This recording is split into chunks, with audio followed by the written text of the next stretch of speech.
Cái nghe sai YouTube trik mình phải rồi. Ô, men cùng du phép với nè cũng ai play làm chăm đặt mong rồi nè này xin sai bà đã lên tiêu biểu chủ đề sách sai cái ngựa bắt tuấn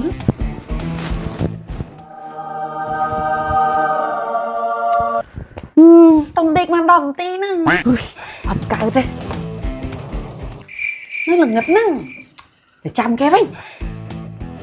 Một bọn nên ta đã lên bắt à? Cái sao ta ai luôn ai nè? Tích cho mày nữ. Hôi tên nào bắt đấy? Hôi tên nào bắt đấy? Hôi.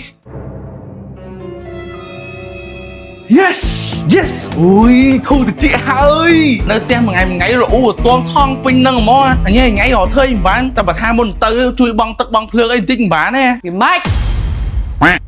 Vua tới à? ដល់ថ្ងៃ cancel អស់លីងហើយខ្ញុំមុនទៅហ្នឹងណាខ្ញុំបងទឹកបងភ្លើងតាមការណានិយាយ bank app ថ្មីហើយអីនេះបងថ្លៃទឹកថ្លៃភ្លើងបញ្ចូលលុយទូរស័ព្ទអីហ្នឹងតែតាមការណានិយាយ bank app ថ្មីឯងដោយសារបានបន្ទុកមកវិញហើយមានយកអាបន្ទុកហ្នឹងទៅដូរយករង្វាន់បានច្រើនណាស់ជាមួយនឹងដៃគូសហការផលធនាគារយកទៅបង្វិលកងផ្សងសំណាងក៏បានសេនទូទាត់ជាមួយនឹងដៃគូសហការធនាគារក៏បានហើយយកបញ្ចូលលុយទូរស័ព្ទក៏បានដែរពេលដែលយើង scan ទូទាត់តាម QR ដែលយើងធ្លាប់ scan ពីមុនមកគឺវានឹង load ឲ្យយើងហើយអ្នកទាំងអស់គ្នាអាចដាក់ចំនួនទឹកប្រាក់ហើយអាចបូកដកគុណចែកនៅក្នុង app នឹងតែម្ដងពិសេសជាងនឹងទៀតយើងអាចបើកកណន័យខ្លួនឯងបាននៅលើទូរស័ព្ទហ្មងដូចជាកណន័យសន្សំកណន័យមានការកំណត់កណន័យអាពាហ៍ពិពាហ៍ហើយមានជាច្រើនទៀតហើយអ្នកទាំងអស់គ្នាក៏អាចស្នើសុំអនុទានអាជីវកម្មតាម app បានទៀតហើយក៏មាន mini app ដែលជាមុខងារដែលអ្នកទាំងអស់គ្នាអាចបង់សេវាស្ថាប័នរាជរដ្ឋាភិបាលនិងសេវាកម្មនៅអាកាសយានដ្ឋានអន្តរជាតិដែលចូលបានទៀតហើយសម្រាប់អតិថិជនដែលធ្វើប្រតិបត្តិការនានាដូចជាបង់ថ្លៃទឹកថ្លៃភ្លើងបញ្ចូលលុយកាត់ទូរស័ព្ទទៅតាមការណានិយាយ bank app ថ្មីហ្នឹងចាប់ពី 40,000 រៀលឡើងទៅហើយមានប្រតិបត្តិការសកម្មយ៉ាងហោចណាស់3ខែចោលគ្នានឹងមានឱកាសជិះរង្វាន់ជាច្រើនអញ្ចឹងអ្នកទាំងអស់គ្នាកុំភ្លេចអាប់ដេតការណានិយាយ bank app ផងអ្នកទាំងអស់គ្នា